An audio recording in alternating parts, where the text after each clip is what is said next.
The gunshot that rang out across Helena, Montana, that summer afternoon in 1878 wasn't meant to kill anyone, but it changed everything for Lily Katherine Kensington the moment she heard it echo through the dusty streets below her father's bank. She had been standing at the second-story window of the Kensington First National Bank, watching the afternoon commerce unfold in the bustling mining town when the sound cracked through the air like a whip. Her green eyes widened as she watched a tall cowboy stumble backward from the Silver Star Saloon, clutching his shoulder while three men emerged behind him, their faces twisted with anger and whiskey courage. The cowboy's hat fell to the dirt, revealing dark hair that caught the sunlight, and even from her vantage point, Lily could see the determined set of his jaw as he refused to fall despite the blood seeping between his fingers. "Father!" she called out, gathering her emerald skirts and rushing toward the heavy oak door that separated the private offices from the main banking floor. "Father, someone's been shot outside." Theodore Kensington looked up from his ledger, his steel-gray eyes narrowing behind his spectacles. "Stay away from that window, Lily.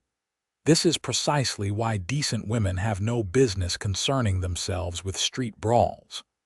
He returned his attention to his columns of numbers, dismissing both her concern and the violence below as though they were equally inconsequential. But Lily had never been particularly good at doing what was expected of decent women, much to her father's constant disappointment.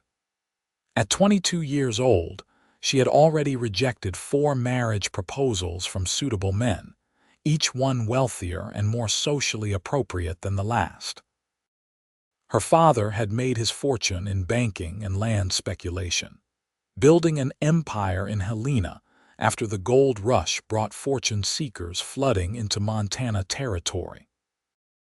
He expected his only daughter to marry someone who would expand that empire, not diminish it with sentimentality or, heaven forbid, actual affection. She pressed her face against the window again, watching as the wounded cowboy finally regained his footing and managed to grab his fallen revolver with his good hand. The 3 men advancing on him stopped, reassessing their odds now that he was armed. Whatever words were exchanged were lost to distance, but the tension was palpable even from Lily's perch. Then the cowboy backed away slowly, keeping his weapon trained on the trio until he disappeared around the corner of the general store, leaving a trail of blood droplets in the dust. Something in Lily's chest tightened. She couldn't explain it, this sudden fierce concern for a stranger, but she found herself moving before conscious thought could stop her.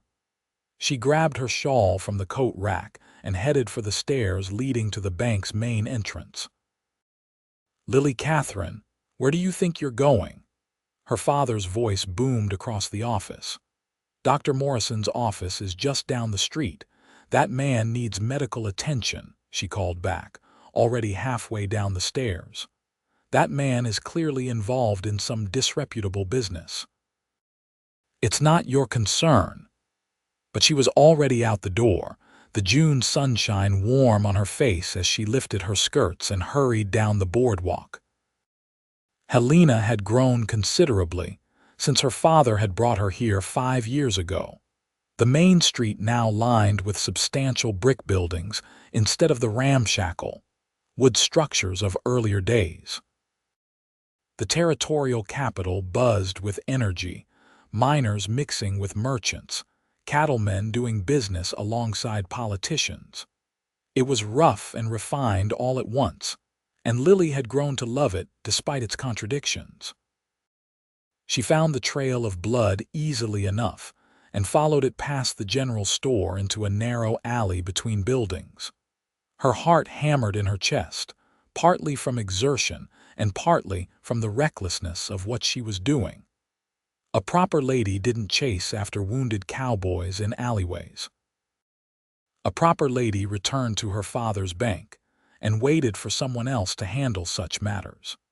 The cowboy was leaning against the back wall of the hardware store, his face pale beneath several days' worth of stubble.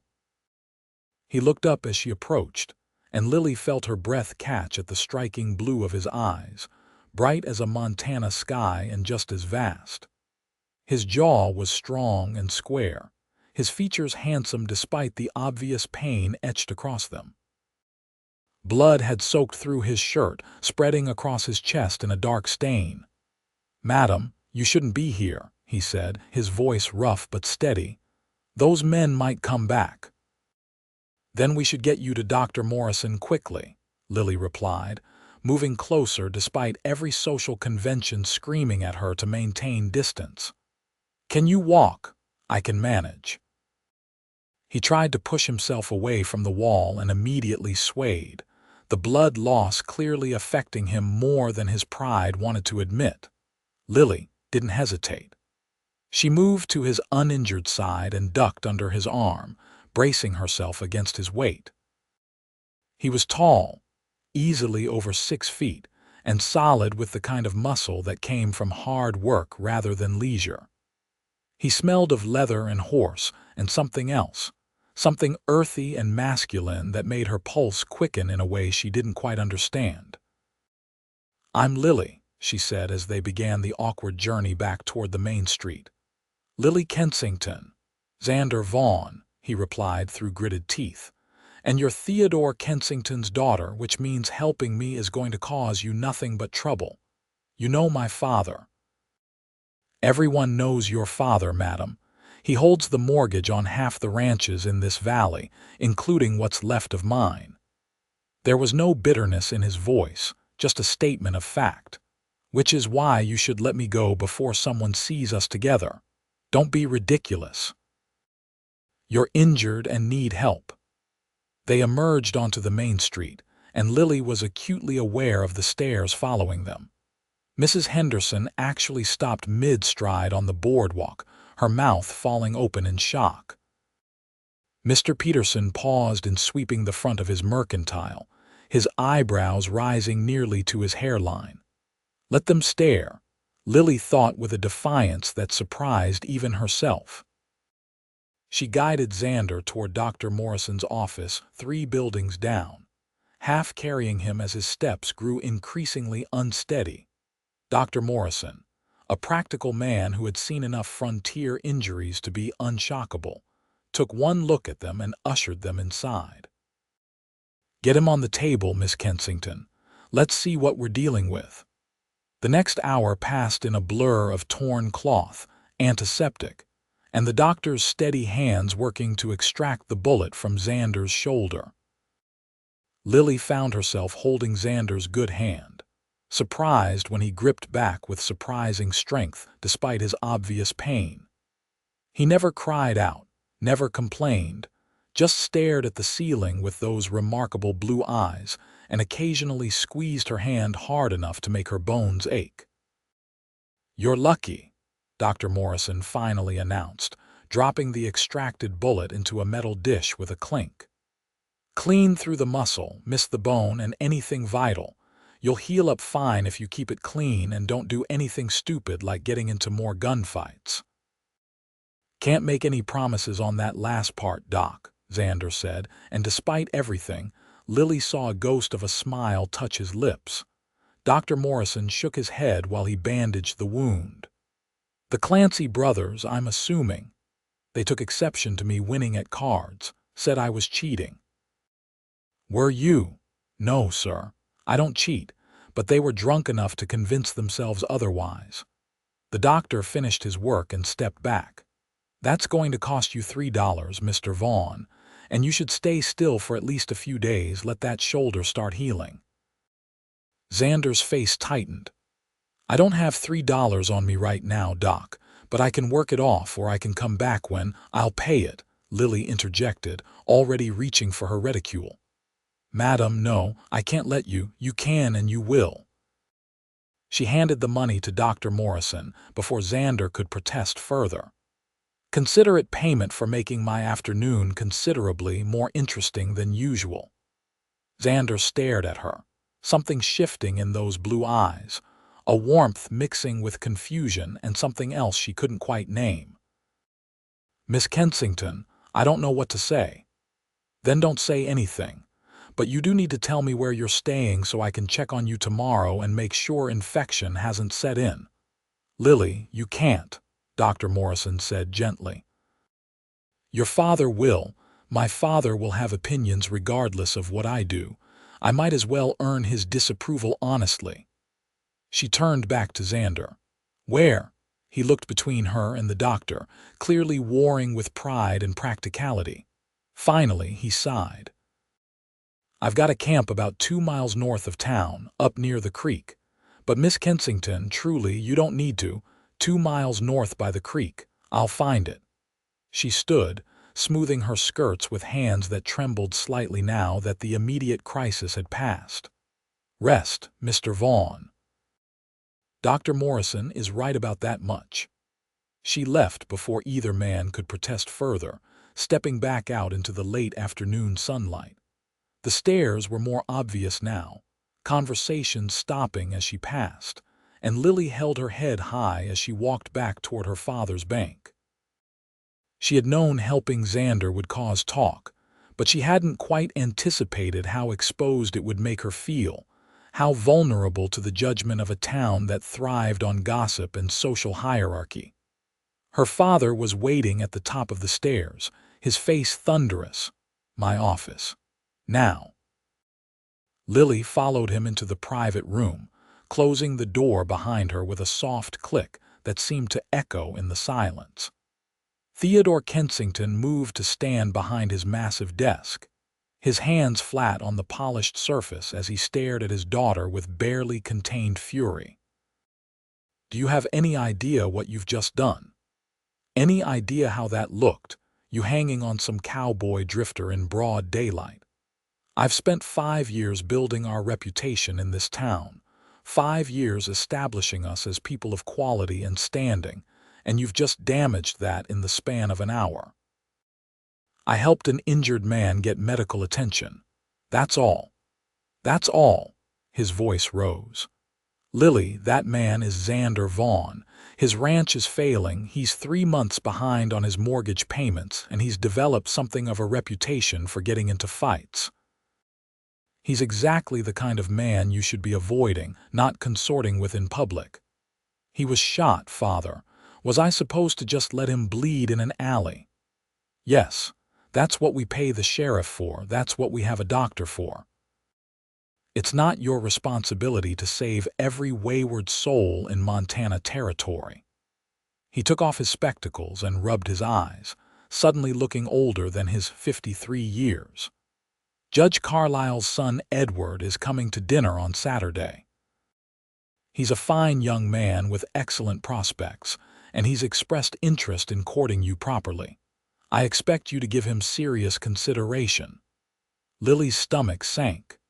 Edward Carlisle was perfectly pleasant, perfectly boring, and perfectly wrong for her in every way that mattered.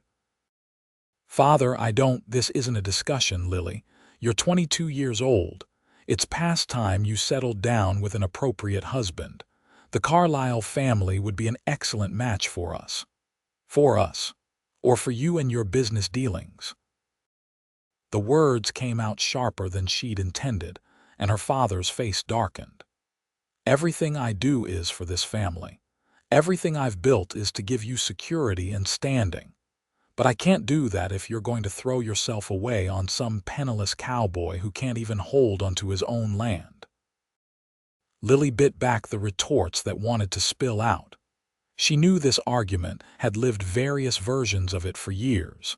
Instead, she said quietly, "I'm going to my room.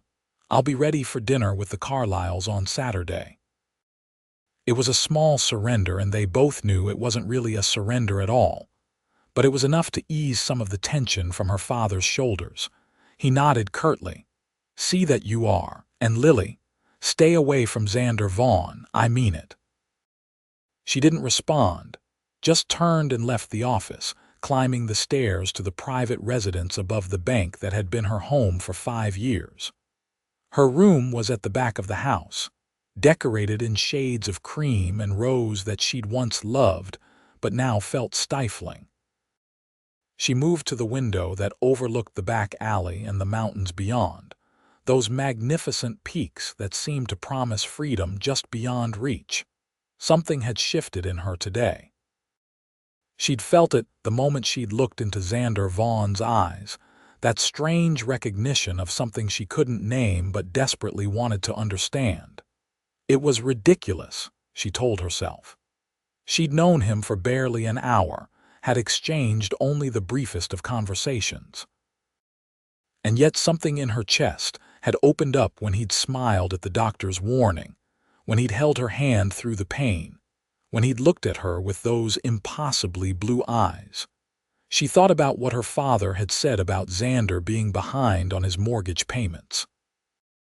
Theodore Kensington was not a forgiving creditor. If Xander couldn't catch up soon, he'd lose everything. The thought made Lily's heart ache in a way that surprised her with its intensity. That night, she lay awake in her bed, staring at the ceiling and thinking about a cowboy with dark hair and sky-blue eyes who'd refused to fall even when shot, who'd protested her helping him even as he needed it desperately, who'd held her hand like it was an anchor in a storm. The next morning, Lily waited until her father left for a meeting with the territorial legislature before she changed into her riding clothes and headed to the stable behind the bank. Her mare, Clementine, nickered softly in greeting as Lily saddled her with practiced ease. She'd learned to ride shortly after arriving in Montana, finding freedom in the open spaces that Helena society couldn't quite constrain. She headed north out of town, following the creek that wound through the valley. The June morning was beautiful, the air still cool and fresh before the day's heat set in. Wildflowers dotted the meadows in splashes of purple and yellow, and the mountains stood sentinel in the distance, their peaks still dusted with snow even this late in the season. She found Xander's camp exactly where she'd expected, a small clearing near the creek with a lean-to shelter and a fire ring. His horse, a rangy buckskin gelding, was hobbled nearby, grazing peacefully. Xander himself sat near the cold fire, attempting to split kindling one-handed with obvious difficulty. He looked up at the sound of Clementine's hooves, surprise and something warmer flashing across his face before he schooled his expression to neutrality. "Miss Kensington, I didn't expect to actually see you again. I said I'd check on you." She dismounted, tying Clementine to a nearby tree. "How's the shoulder?" "Sore, but I've had worse." He set down the kindling and the knife, watching as she approached.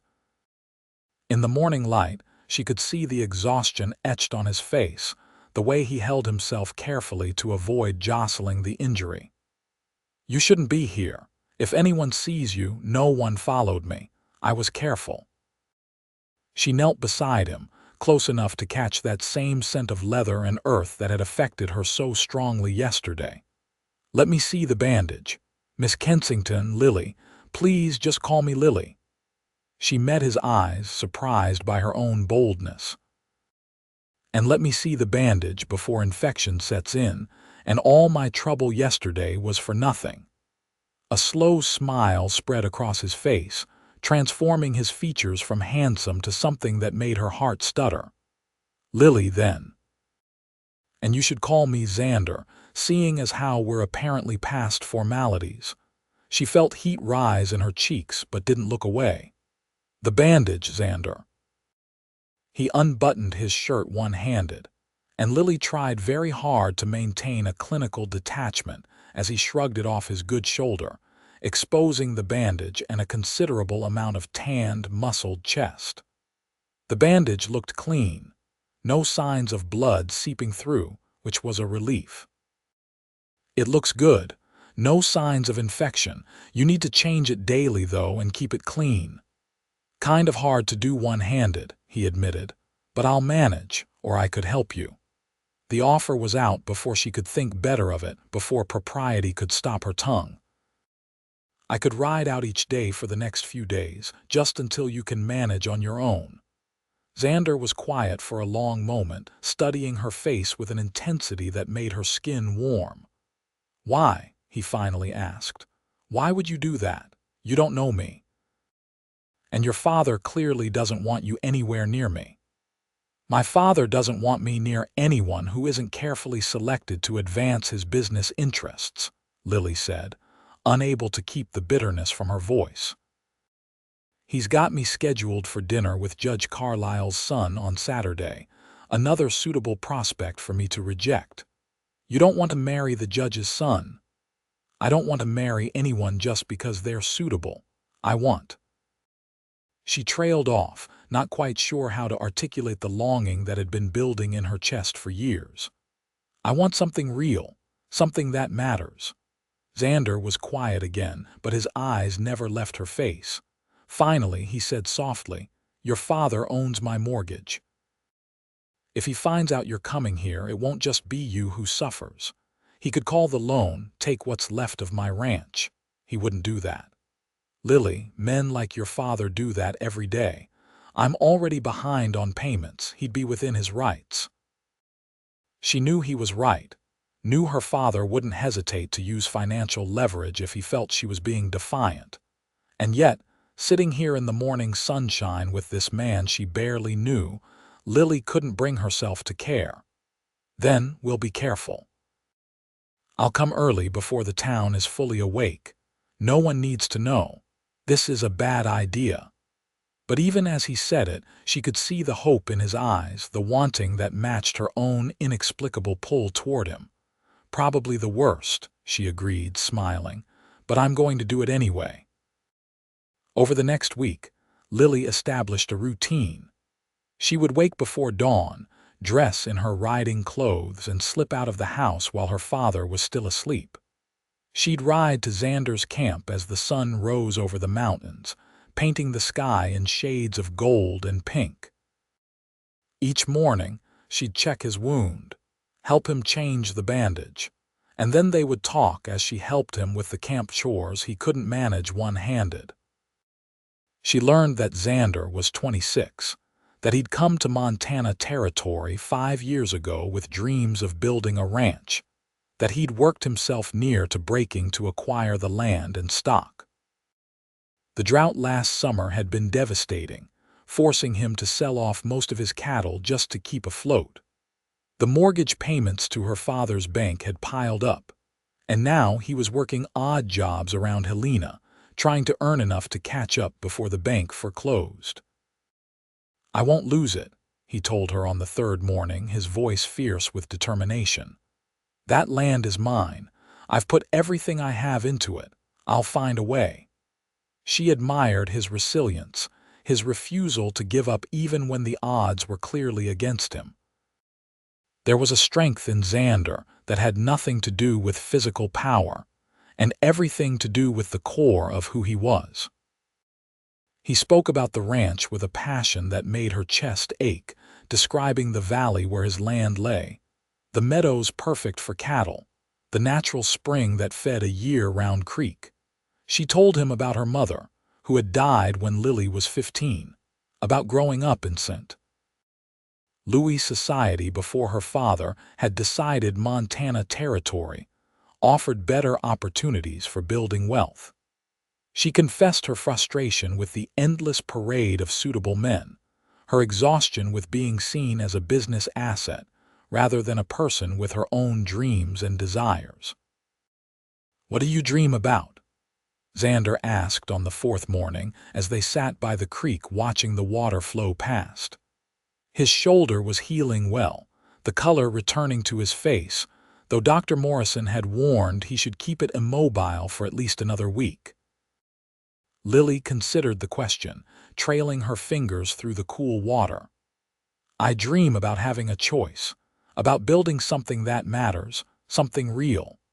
My father thinks that's foolishness, that women should be content with making good marriages and managing households. But I want more than that. I want to wake up each day and feel like I'm living, not just existing within someone else's vision of what my life should be." Xander was quiet for a moment, then said softly, "That doesn't sound foolish at all." She turned to look at him and found him watching her with an expression that made her breath catch. There was something in his eyes, a warmth and understanding that she'd never seen in any of the suitable men her father had paraded before her. Here was someone who saw her, really saw her, not as Theodore Kensington's daughter or a means to social advancement, but as Lily with her own hopes and dreams and fierce desire for something authentic. "Xander," she started, not quite sure what she wanted to say but needing to say something, anything, to acknowledge what was building between them. He reached out with his good hand and tucked a strand of hair behind her ear, his fingers lingering against her cheek. "This is dangerous, Lily. What we're doing, what's happening between us, I know. Your father will never approve. Men like him don't let their daughters end up with men like me. I know that too." His thumb traced along her jawline, sending shivers down her spine despite the warm morning. "We should stop this. You should stop coming here. It's not fair to you what this could cost you." "What if I don't care about the cost? You should care. You deserve better than." She kissed him. It was impulsive and reckless, and she didn't care, pressing her lips to his to stop the words that would talk them both out of what she wanted more than she'd wanted anything in her life. For a heartbeat, Xander went still, surprised. Then his good arm came around her, pulling her closer as he kissed her back with a hunger that matched her own. It was nothing like the chaste kisses she'd experienced from her previous suitors, those careful, respectful pressures that felt more like business transactions than expressions of feeling. This was fire and want, and something wild that matched the untamed land around them. His hand tangled in her hair, her fingers clutched at his shirt, and for a perfect moment, nothing else existed beyond the two of them and the creek singing over rocks and the Montana sun warm on their skin. When they finally broke apart, both breathing hard, Xander rested his forehead against hers. "We're in trouble," he whispered. "Yes," she agreed, unable to stop smiling. "Yes, we are." Saturday arrived too quickly. Lily dressed for dinner with the Carlyles in a gown of deep burgundy silk that her father had purchased specifically for the occasion. Her dark hair was pinned up in an elaborate style that her lady's maid, Clara, had fussed over for nearly an hour. She looked exactly like what she was supposed to be, a refined young woman of society, appropriate and proper and utterly false. Edward Carlyle arrived promptly at 6, accompanied by his father, the judge. Edward was tall and fair-haired, with pleasant features and impeccable manners.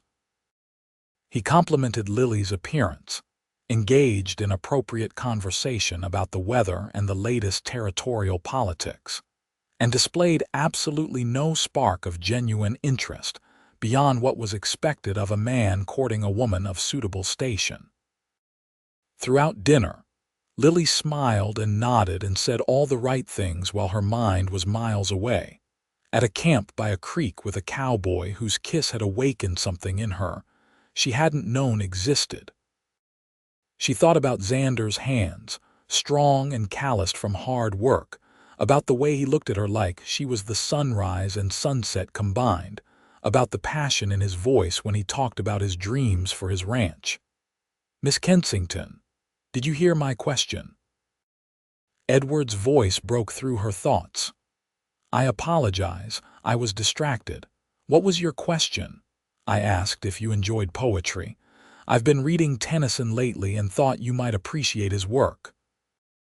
"I do enjoy poetry," Lily said, which was true enough, though she suspected Edward's interest was more about seeming cultured than any genuine appreciation for verse. After dinner, Edward requested permission to speak with Lily privately on the veranda. Her father's approving nod made it clear this was the moment they'd all been orchestrating toward. She followed Edward outside, the evening air cool after the warmth of the dining room. Miss Kensington, Lily, I hope you've enjoyed our time together this evening, Edward began, his hands clasped behind his back in a formal posture that would have seemed absurd if he weren't so earnest about it. I've spoken with your father, and he's given me permission to officially court you, with the intention of marriage should we find ourselves suited to one another. It was exactly what she'd expected, delivered exactly as she'd expected it, and Lily felt something inside her rebel against the careful planning, the predetermined outcome. Edward, you're a kind man and I'm sure you'd make someone very happy, but I don't think we'd suit one another. His eyebrows rose in surprise. May I ask why not? We're of similar backgrounds, similar interests. Our families are well matched in society. That's precisely the problem. It's all about matching, about suitability. There's no passion, no real connection. Don't you want more than that? Don't you want to marry someone you actually care about, not just someone who fits properly into your life? Edward frowned, clearly puzzled by the question. I think you're being overly romantic about the institution of marriage, Miss Kensington.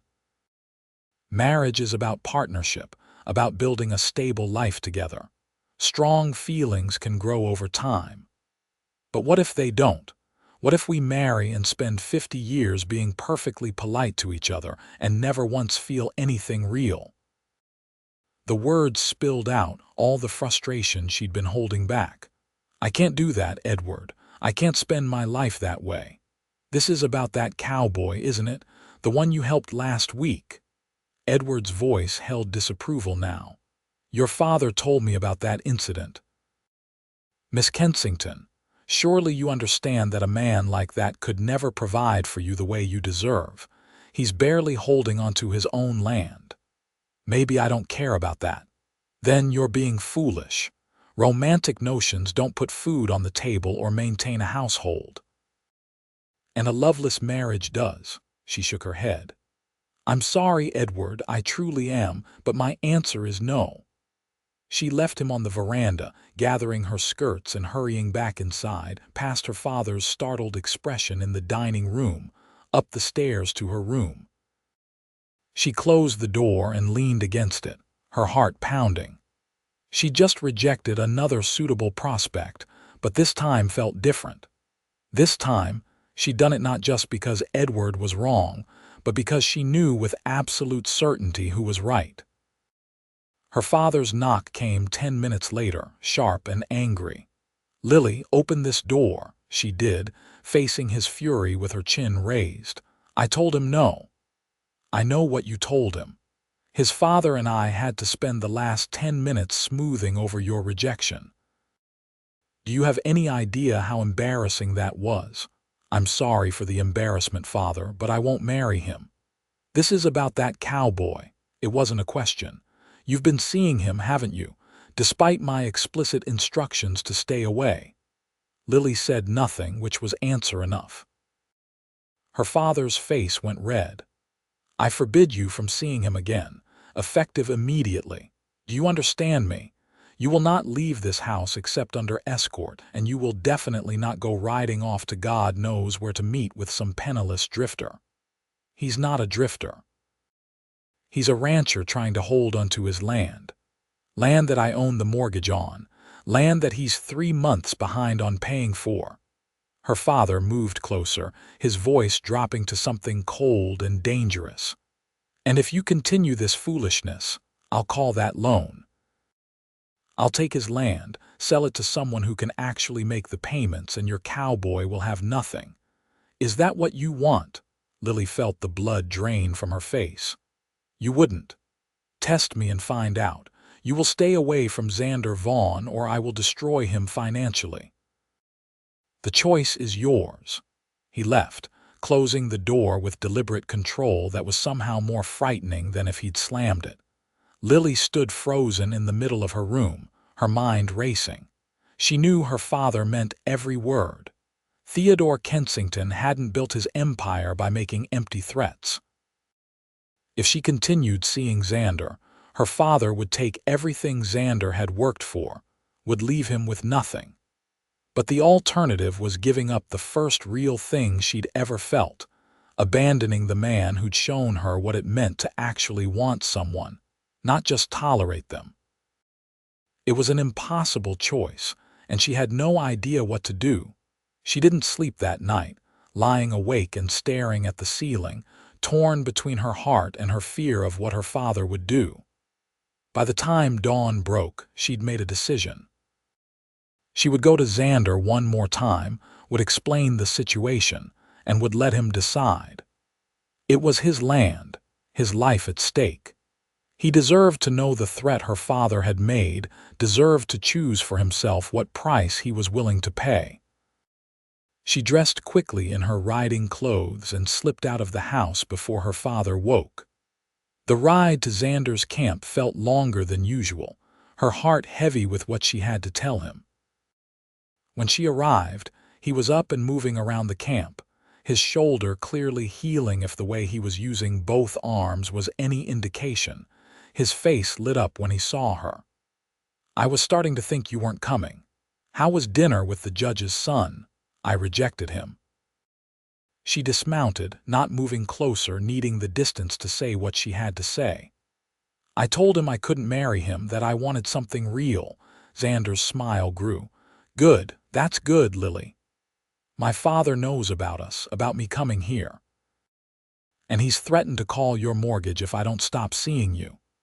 The words came out in a rush, needing to be said before her courage failed. "He'll take your land, Xander. He'll destroy everything you've worked for." The joy drained from Xander's face, replaced by grim understanding. He was quiet for a long moment, staring past her at the mountains in the distance. Finally, he said, "Then you can't come back here." "Xander, no, Lily. I won't let you sacrifice yourself for me, and I won't be responsible for you losing your family. Your father might be a hard man, but he's still your father. You'd regret choosing me over him. You don't know that. I do. I've seen what happens when families tear apart over things like this. It leaves scars that never quite heal." He finally looked at her, and the pain in his eyes made her chest ache. "Go home, Lily. Forget about me. I can't forget about you, and I don't care about the cost." "Well, I do." He moved closer, cupping her face with both hands now, his injured shoulder clearly not bothering him as much as it had been. "I care about what this would do to you. I care about the fact that you'd be giving up everything you know, everyone you know, for a man who can barely keep his ranch afloat. That's not fair to you. Life isn't about fair, it's about choosing what matters. And you matter to me too much to let you make this choice." Tears burned in Lily's eyes. "So that's it. We just give up." Xander kissed her forehead, gentle and heartbreaking. "We were always going to be impossible, sweetheart. I think we both knew that from the start." She wanted to argue, wanted to rage against the injustice of a world that kept people apart because of money and social standing and the petty cruelties of powerful men. But she could see the resignation in Xander's face, the way he'd already decided to let her go to protect her, and she knew that arguing would only make this harder. "I love you," she said, the words surprising her even as they felt absolutely true. "I know it's fast and probably crazy, but I do." "I love you, Xander." His arms came around her, holding her close, and she felt his heart hammering against her cheek. "I love you too, which is why I'm letting you go." She cried then, clutching at his shirt while he held her and stroked her hair and murmured soft words she couldn't quite hear through her own grief. They stood like that for a long time, the morning sun warming them while the creek sang its endless song and the world continued on, indifferent to their breaking hearts. Finally, Lily pulled back, wiping her eyes. "What will you do? About the ranch?" "I'll figure something out, I always do." He smiled, but it didn't reach his eyes. "Don't worry about me, Lily. I'm a survivor." She wanted to protest, wanted to tell him that surviving wasn't enough, that he deserved to thrive, to have his dreams come true. But the words stuck in her throat, and instead, She just kissed him one more time, trying to memorize the feel of his lips, the taste of him, the way his arms felt around her. Then she mounted Clementine and rode away without looking back, because looking back would have broken her completely. The next 2 weeks were the worst of Lily's life. She moved through each day in a haze, smiling when expected, conversing when required, and feeling absolutely nothing beyond a hollow ache in her chest where her heart used to be. Her father watched her carefully, clearly waiting for signs of rebellion, but she gave him none. She attended church services, helped with the church charity committee, received callers with appropriate enthusiasm, and felt like she was dying a little more each day. Clara, her lady's maid, finally confronted her on a Tuesday afternoon as she was helping Lily dress for tea with Mrs. Henderson and her daughters. "Miss Lily, you haven't been yourself since that dinner with Mr. Carlyle. Is something wrong?" "Nothing's wrong, Clara. I'm just tired." "You're more than tired. You're heartbroken." Clara's voice was gentle. "Is it that cowboy, the one you helped?" Lily met her maid's eyes in the mirror, seeing genuine concern there. Clara was only a few years older than Lily, had been with the household for 3 years, and had become something closer to a friend than a servant, despite the social boundaries between them. "My father forbade me from seeing him, threatened to destroy him financially if I didn't comply." "And you're just accepting that?" Clara's voice held surprise. "That doesn't sound like the Lily I know." "What choice do I have? If I defy my father, Xander loses everything he's worked for. I can't do that to him." Clara was quiet for a moment, finishing with Lily's hair. Then she said softly, "My mother used to tell me that sometimes the only way to win an unfair game is to stop playing by the rules." "What does that mean?" "It means maybe you're thinking about this wrong. Maybe this isn't about choosing between your father's approval and the man you love. Maybe it's about finding a third option nobody's considered yet." Lily turned to look at her maid. "What kind of third option?" "I don't know. But you're smart, Miss Lily. Smarter than your father gives you credit for. If you actually put your mind to solving this problem instead of just accepting defeat, I bet you'd figure something out." The word stayed with Lily through tea with the Hendersons, through dinner with her father, through another sleepless night staring at the ceiling. Clara was right. She'd been so focused on the impossible choice her father had presented that she hadn't stopped to consider whether there might be another way. She thought about what she knew of her father's business, of the mortgage on Xander's ranch. If Xander could catch up on the payments, her father would have no leverage. But Xander didn't have that kind of money, and she didn't have access to her inheritance until she either married or turned 25. Unless an idea began forming in her mind, risky and probably insane, but possible. Her mother had left her a trust fund, currently managed by her father. She couldn't access the principal until 25, but the interest accumulated in a separate account, one her father occasionally drew from for her expenses, clothes, and allowances. She'd never paid much attention to the exact amounts, trusting her father to manage it appropriately. But the trust had been substantial, and 5 years of interest on that amount would have grown to a significant sum. If she could access that money without her father knowing, she could give it to Xander to catch up on his mortgage payments. It wouldn't solve everything, but it would remove the immediate threat, give them time to figure out a more permanent solution. The next morning, she told her father she needed to visit the dressmaker to order new gowns for the summer social season. He approved the trip readily enough, probably relieved she was showing interest in something normal and appropriate. She took Clara with her as chaperone, but instead of going to the dressmaker, they went to the First Bank of Montana Territory, a competitor to her father's bank where her trust accounts were independently held. The bank manager, Mr. Williams, greeted her with professional courtesy. Miss Kensington, what a pleasure. How can I assist you today? I'd like to inquire about my trust accounts, specifically the interest accumulation account. Mr. Williams pulled the relevant files, scanning them briefly. The account currently holds $2,700 in accumulated interest. Would you like to make a withdrawal? $2,700. It was more than she'd hoped, more than enough to catch Xander up on his payments with money left over. Yes, please. I'd like to withdraw $2,000. Certainly. I'll need you to sign the withdrawal paperwork, and I should notify your father as the trustee. Actually, Mr. Williams, that's not necessary. This is the interest account, which my mother's trust documents specify I have sole discretion over once I reach the age of 21. My father doesn't need to be notified for withdrawals from this particular account. Mr. Williams checked the documents again, then nodded. You're correct, Miss Kensington. My apologies. I'll prepare the withdrawal immediately.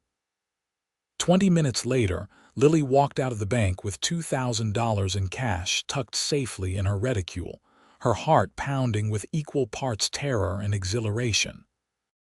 She'd just taken the first real step toward controlling her own life, and it felt both terrifying and absolutely right. What now? Clara asked as they stood on the boardwalk. Now we need to get this money to Xander without anyone seeing us. Can you ride? Clara nodded. Not well, but I can manage. They returned to the house long enough for Lily to change back into riding clothes and for both of them to saddle horses. She told the stable boy they were going for a ride in the countryside, a perfectly acceptable activity for a young lady and her companion on a pleasant morning. Then they headed north, toward Xander's camp. He wasn't there when they arrived. His horse was gone, the camp showing signs of having been abandoned for several days. Lily's heart sank. Where had he gone? Had he already given up on the ranch, moved on? Miss Lily, look. Clara pointed toward a piece of paper tucked under a rock by the fire ring. Lily dismounted and grabbed the paper, unfolding it with shaking hands. The handwriting was rough but legible. To Lily, if you happen by. I've gone to work a cattle drive up to Fort Benton.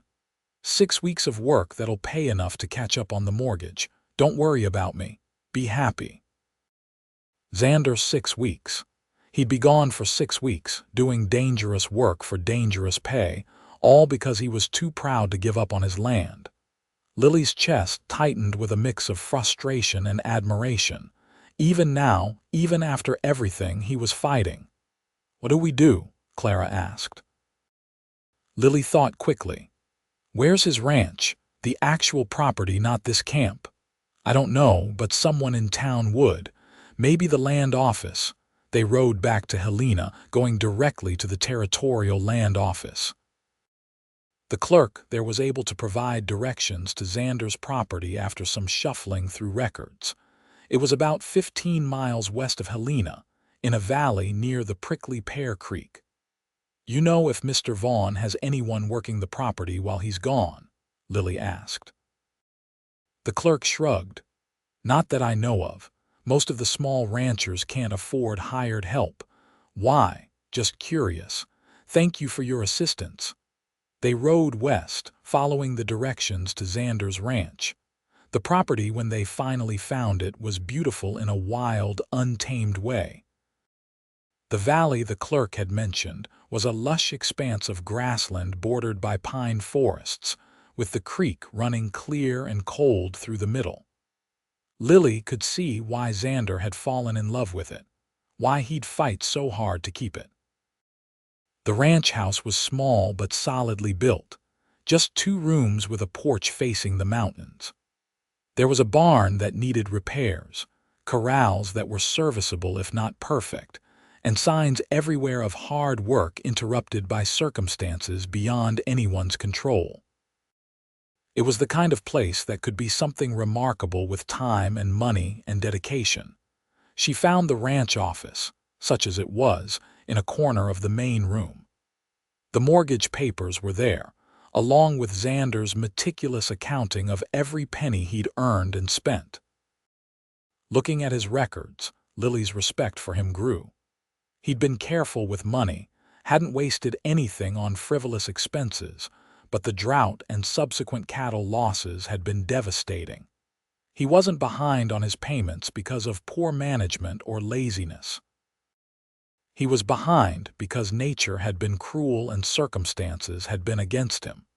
She sat at his small desk and wrote out a money order to her father's bank for the full amount of the back payments, including the accumulated interest, using Xander's name. She signed her name on a separate piece of paper, explaining what she'd done and why, knowing he'd argue but hoping he'd understand. "Xander, I know you're proud, and I know you wanted to fix this yourself, but love isn't about pride. It's about partnership, about helping each other when help is needed. This money is mine from my mother's trust, not my father's. I want you to have it. I want you to keep this land that you love so much. When you get back from Fort Benton, come find me. We'll figure out the rest together. I love you." Lily, she left the note and the money order on his desk, weighted down with a smooth river stone she found by the creek. Then she and Clara rode back to Helena, arriving just before dinner, flushed and exhausted and exhilarated. Her father was in his study when she returned, going over banking documents. He looked up as she passed by the open door. "Did you have a pleasant ride?" "Very pleasant. The countryside is beautiful this time of year." If he suspected anything, his face didn't show it. Lily continued upstairs, her heart still racing from the day's adventure. She'd done it. She'd found her third option, had taken action instead of accepting defeat. Now she just had to wait for Xander to return to see if he'd accept what she'd done, if they could find a way forward together. The money order arrived at her father's bank 3 days later. Lily heard about it from Clara, who heard it from one of the kitchen staff, who heard it from someone who worked at the bank. Xander Vaughn's account had been brought current, paid in full with interest. Theodore Kensington was reportedly furious, demanding to know where a failing rancher had suddenly acquired $2,000. That evening at dinner, her father brought it up. "The most extraordinary thing happened today. Your cowboy friend managed to pay off his entire outstanding debt to the bank." Lily focused on her soup, keeping her expression neutral. "Did he? That's good news for him, I suppose." "Where do you think he got the money, Lily?" "I have no idea, father. Perhaps he had family resources he didn't mention. Or maybe he won at gambling. Does it matter? He paid his debt." Her father's eyes narrowed. "It matters if certain parties decided to involve themselves inappropriately in business affairs that don't concern them." "I don't know what you're implying." "I'm implying that I will discover where that money came from, and if I find out you had anything to do with it, there will be consequences." Lily met his eyes steadily. "You said you'd call his mortgage if I continued seeing him." "But I haven't seen him in over 2 weeks and his mortgage is now paid. So whatever threat you were holding over both of us is gone, isn't it?" They stared at each other across the dinner table, engaged in a silent battle of wills. Finally, Theodore sat back in his chair. "You've grown clever, Lily." "I'm not sure I like it. You raised me to be intelligent and resourceful. You can't be surprised when I actually use those qualities." A ghost of a smile touched his lips, quickly suppressed. "Your mother was like you, stubborn and too smart for her own good." He returned his attention to his meal. "But this isn't over. Even with his mortgage paid, that cowboy still has nothing to offer you. No future, no prospects beyond scraping by on a failing ranch." "Maybe that's enough for me." "Then you're a fool." Perhaps she was. But sitting there in her father's elegant dining room, eating off fine china and wearing expensive silk, Lily had never felt more certain of anything in her life. She would rather be a fool with Xander than live in luxury without him. The weeks crawled by. Lily maintained her daily routines, attended social functions, and counted down the days until 6 weeks from when Xander had left on the cattle drive. She didn't know exactly when he'd return, but she knew it would be soon. She was in her father's office, helping him with some banking correspondence on a Tuesday afternoon in early August, when she heard the commotion outside. Raised voices, the sound of horses, people gathering on the street. She moved to the window and felt her heart stop. Xander was there, sitting tall on his buckskin gelding in the middle of Main Street, looking up at her father's bank. He was dusty from travel, his clothes worn, but his eyes were clear and bright and fixed on her face with an intensity that made her breath catch. "Lily Kensington," he called out, his voice carrying clearly in the afternoon air. "I need to talk to you. What in God's name?" Her father appeared at her shoulder, staring down at the scene below. "Has he lost his mind?" Lily didn't answer, already moving toward the door. Her father grabbed her arm. "Don't you dare go down there." "Let go of me, father." "Lily, he's making a spectacle. This is exactly the kind of inappropriate behavior that will ruin your reputation." "I don't care about my reputation." She pulled free and ran for the stairs, her heart pounding with a mix of joy and terror and anticipation. She burst out the front door of the bank onto the boardwalk, and Xander dismounted, walking toward her with long strides that ate up the distance between them. The street had gone quiet, everyone watching, waiting to see what would happen. Xander stopped a few feet away, and Lily could see the exhaustion on his face, the evidence of 6 hard weeks of work. But she could also see the determination, the fierce joy that mirrored her own. "I got your note," he said, loud enough for everyone to hear, "and the money order. I hope you're not angry. I should be. You didn't need to do that." He moved closer, close enough that she could smell dust and horses and him. "But I'm not angry, I'm grateful. And I'm in love with you, Lily Kensington, and I don't care who knows it." She heard gasps from the gathered crowd, heard her father's angry exclamation from the bank entrance behind her. But none of it mattered because Xander was here, was looking at her like she was everything, and nothing else existed beyond this moment. "I told him my father would never approve," Lily said, her voice carrying across the quiet street. "And you know what he said." "What did he say?" Someone in the crowd called out. Xander smiled, that slow, heart-stopping smile that made her knees weak. "I said then we'll write our own story." He kissed her right there in the middle of Helena's Main Street, in front of half the town and God and everyone. And Lily kissed him back with all the pent-up longing of the last miserable weeks. She heard scandalized exclamations, heard what might have been cheers from some of the younger cowboys watching, heard her father shouting her name. When they finally broke apart, Xander cupped her face in his hands. "Marry me. Today, tomorrow, whenever you'll have me. We'll make the ranch work. It won't be easy and it won't be fancy, but it'll be ours, our story, our choice." "Yes," Lily said, laughing and crying at the same time. "Yes, absolutely yes. Lily Katherine Kensington, get back in this bank this instant."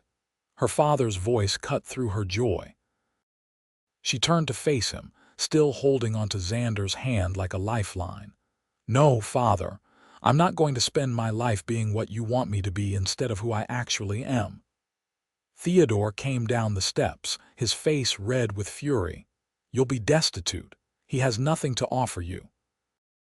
"He offers me love and partnership and respect. That's everything.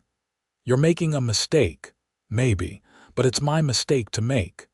She looked at her father, seeing him truly perhaps for the first time.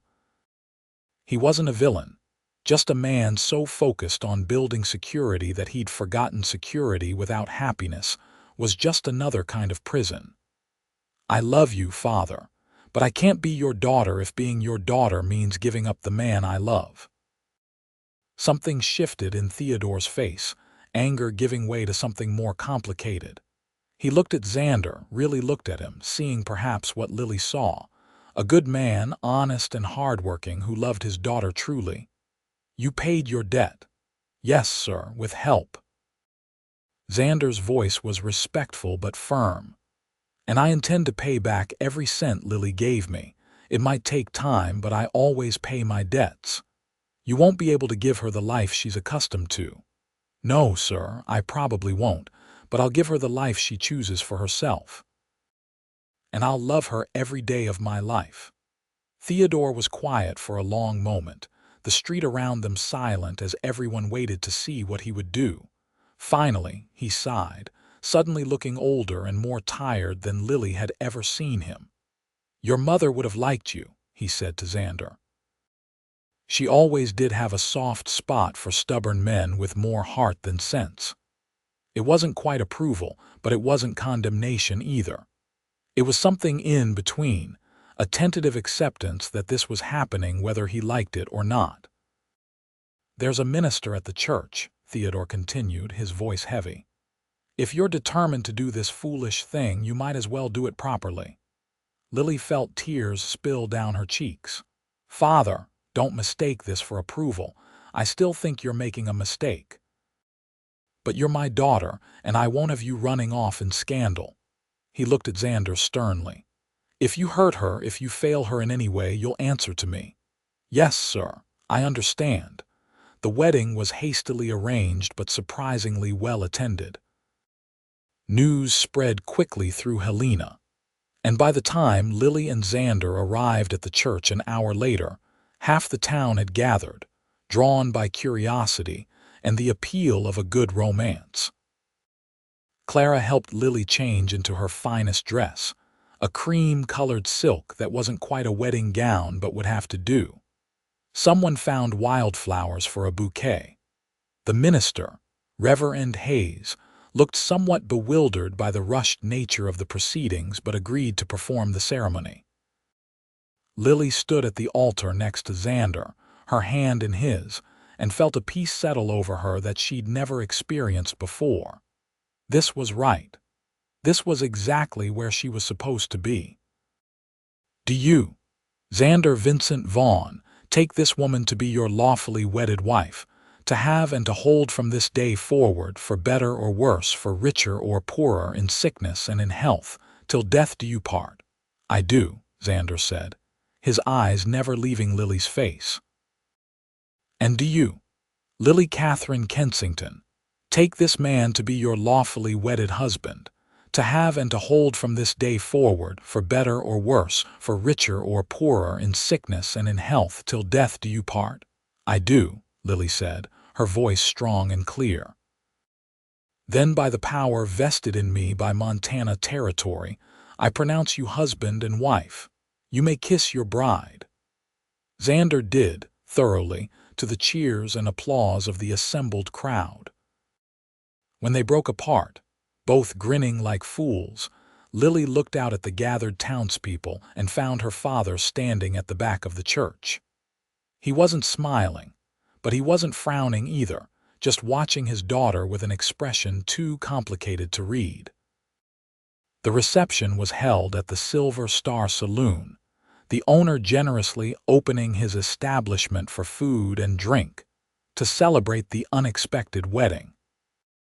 It wasn't the elegant affair Theodore Kensington might have planned for his daughter, but it was joyful and genuine, full of laughter and music and congratulations from people who barely knew them but were caught up in the romance of it all. As the sun set and the celebration continued, Xander pulled Lily aside, out onto the boardwalk where they could have a moment of relative privacy. "Are you sure about this? We can still stop, give you time to think." "I've never been more sure of anything."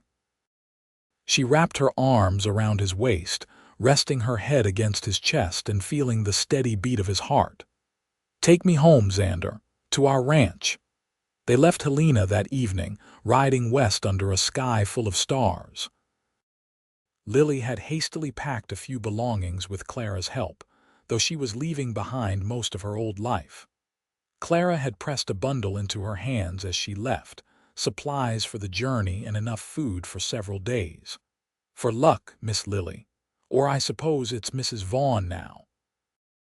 The ride to the ranch took several hours, arriving well after dark. Xander helped her down from Clementine, and she stood in the darkness of the valley, listening to the creek and the wind in the pines and feeling absolutely certain this was where she belonged. The ranch house was small and spare, nothing like her father's elegant home, but Xander had clearly worked to make it welcoming. There were fresh flowers in a jar on the table, the floors were swept clean, and the bed was made with what looked like new blankets. "I stopped here on my way into town," he explained, lighting a lamp that filled the room with warm, golden light. "Wanted it to be ready in case you said yes. You were that confident I'd agree." "No, but I was that hopeful." He pulled her close, his hands settling at her waist. "Welcome home, Mrs. Vaughn." She kissed him, slow and sweet and full of promise. "Welcome home, Mr. Vaughn." That night, in the small ranch house under the vast Montana sky, they began writing their own story. The first months of marriage were harder than Lily had anticipated, and more wonderful than she'd imagined possible. Ranch life was physically demanding in ways her privileged upbringing had never prepared her for. She learned to cook on a wood stove, to haul water from the creek, to mend clothes and tend a garden and help with the endless work of maintaining the property. Her hands, once soft and carefully maintained, developed calluses and small scars. Her fair skin, despite her best efforts, gained freckles from hours spent outside. She learned to ride better, to rope cattle with varying degrees of success, to help Xander with the harder tasks that required two pairs of hands. But she also learned the deep satisfaction of building something real, of going to bed exhausted each night knowing that every bit of comfort they had was something they'd created together. She learned the joy of waking up next to the man she loved, of sharing coffee at sunrise while planning the day's work, of laughing together over small disasters and celebrating small victories. Xander used the money from the cattle drive, and what remained from Lily's payment of his mortgage, to buy new stock, carefully selecting breeding cattle that would rebuild his herd. They worked together to repair the barn, to improve the corrals, to slowly transform the property from barely surviving to actually thriving. Her father sent no messages for the first 3 months. Lily tried not to let it hurt, but there were nights when she lay awake, missing him despite everything, wishing he could see that she'd made the right choice, that she was happy. Then, in early November, as the first snows were threatening in the mountains, a wagon arrived at the ranch. Lily looked up from the chicken coop. She was cleaning to see her father climbing down from the driver's seat, looking uncomfortable and out of place in his fine city clothes. "Father." She set down the feed bucket and walked toward him, her heart pounding. "What are you doing here?" "I came to see how you're managing." He looked around the property, taking in the repairs they'd made, the healthy cattle grazing in the pasture, the smoke rising from the ranch house chimney. "And to bring you some things." The wagon bed was full of supplies: flour, sugar, canned goods, blankets, tools, and even some of Lily's books that she'd left behind. It was a substantial amount, probably worth several $100s. "Father, we can't accept this." "Why not?" "I can't give you cash without your husband's pride getting in the way, but surely you need supplies for the winter." Xander emerged from the barn, wiping his hands on his pants. He stopped when he saw Theodore, tension immediately visible in his shoulders. "Mr. Kensington, Mr. Vaughn." "Or should I say Xander, seeing as how you're married to my daughter?" Theodore walked forward, extending his hand. After a moment's hesitation, Xander shook it. "I appreciate you bringing supplies, sir, but we're managing fine. I can see that. You've done good work here." Theodore gestured at the property. Better than I expected, honestly. It wasn't quite an apology, but coming from Theodore Kensington, it was close. Lily felt tears prick her eyes. "Stay for dinner, Father, please. Let us show you we're truly all right." Dinner was simple. Beef stew that Lily had learned to make from a cookbook Clara had sent her, with bread she'd baked that morning. They ate at the small table in the ranch house, three people navigating a conversation that felt like crossing a frozen creek, testing each step carefully. "The ranch is in better shape than I expected," Theodore said finally. "You've made real improvements in just a few months." "We've worked hard," Xander replied, "and we have plans for more. I want to add another pasture next spring, maybe build a small bunkhouse for hired help eventually." "That'll require capital. We'll save up, do it right, even if it takes longer." Theodore was quiet for a moment, then said, "What if I offered you a loan? Proper terms, reasonable interest, all documented officially. Not a gift, a business arrangement." Xander and Lily exchanged glances. "Why would you do that?" Xander asked. "Because you're family now.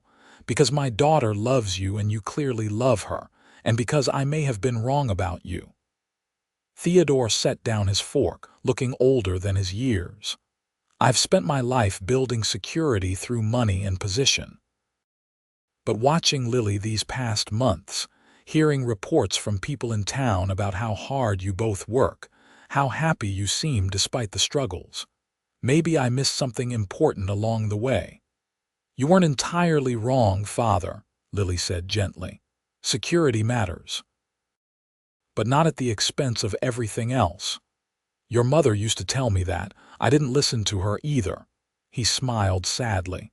"Take the loan, pay me back when you can. Let me help you build something lasting here." Over the next few years, with Theodore's financial help and their own relentless work, Xander and Lily transformed the ranch into one of the most successful in the valley.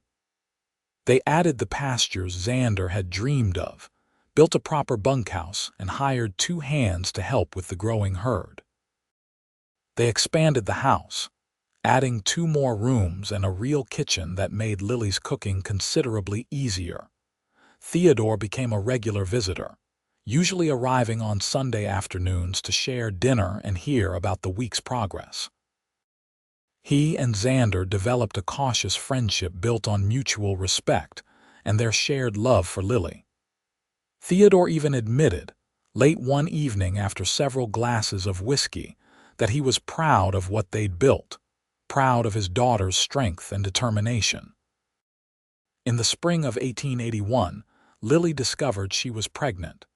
She told Xander one morning as they were sitting on the porch watching the sunrise, and the joy that lit his face was something she'd remember for the rest of her life. "A baby," he breathed, pulling her close. "We're going to have a baby." Their son was born in December, delivered by Dr. Morrison, who'd made the journey out from Helena despite threatening weather. They named him Samuel Theodore Vaughn, honoring both their past and their present. Samuel had Xander's dark hair and Lily's green eyes, and from his first breath, he owned both his parents' hearts completely. Theodore, arriving 2 days after the birth, held his grandson with surprising gentleness, tears streaming down his weathered face. "He looks like your mother," he told Lily. She would have loved to meet him. "I wish she could have," Lily said, watching her father with her son. "I think about her every day. She'd be proud of you, proud of the life you've built, the choices you've made." He looked up, meeting her eyes. "I'm proud of you too, Lily. I should have said that a long time ago." The years passed with the kind of quiet contentment that Lily had once thought was impossible. Samuel grew into a bright, energetic boy who loved the ranch and everything about it. 2 years after Samuel, they had a daughter, Elizabeth, who inherited Xander's blue eyes and Lily's stubborn determination. Then another son, James, who was gentle and thoughtful and loved the horses more than anything. The ranch continued to prosper, becoming known throughout Montana territory for quality cattle and fair dealing. Xander's reputation as an honest rancher grew, and with it came opportunities for contracts and expansion that would have seemed impossible back in those early desperate days. Lily found her own role in the ranch beyond just being a partner in the physical work. She had a gift for numbers and organization, managing the business side of the operation with the same intelligence and resourcefulness she'd applied to everything else in her life. She also became known for her kindness, helping other ranch families during hard times, sharing knowledge she'd gained, creating a community in the valley where once there had been only isolation. Theodore spent his final years splitting time between Helena and the ranch, growing closer to his daughter and her family than he'd ever been when she lived under his roof. He taught Samuel about banking and business, taught Elizabeth about standing strong in a world that often underestimated women, taught James about the importance of kindness in addition to strength. When he died peacefully in his sleep in 1890, it was at the ranch, in a bed in the guest room that had become his whenever he visited.